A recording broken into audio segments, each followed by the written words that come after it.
All right, here we are on day 3.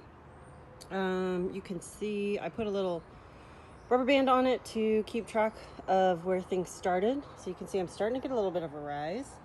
Definitely got some bubbles happening in there. So that's exciting. Like I mentioned, I have a pretty active home. I have a pretty active skin microflora. So when I mix things up, I'm probably already starting at a bit of an advantage. So if yours doesn't look like this today, no worries.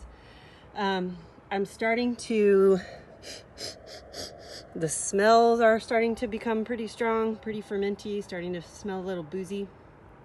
And maybe you can tell from this video, maybe not.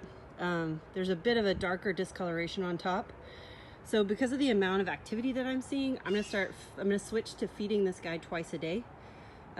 So my first 2 days were 24-hour waits, and from here on out, I'm gonna shift to 12 hours.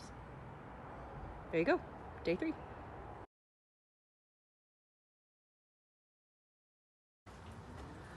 What up? It's day 5. Look at this beast. She is alive and bubbly and very happy. As you can see, she's risen about double. I don't know why I call it a she. It has risen about double. Lots of awesome activity, and I can see from the top and from the sides. I'm gonna sniff it. Oh, it's starting to have that delicious fruity, fermenty smell. It's starting to smell really like I want it to. I also wanted to mention to you, when I say I'm feeding, what I'm doing is I'm discarding about half of it, and then I'm adding 50 grams of water and 50 grams of flour. And I'm doing that now twice a day. So yeah, there we go. Day 5.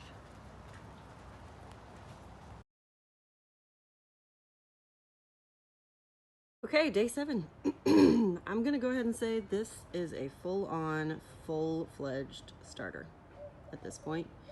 She is now alive, raging, ready to go. She is regularly at least doubling in size. If I left her for longer, she'd probably continue to grow.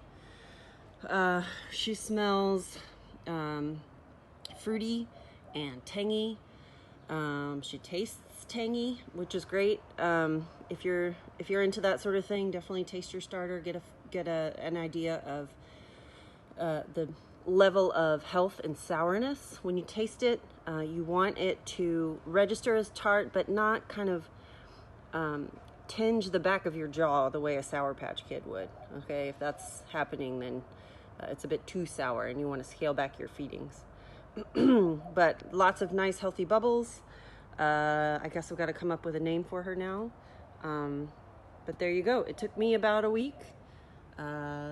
So I hope you get the same happy results. And don't forget, feeding her good flour is going to give her a leg up on becoming a super healthy culture.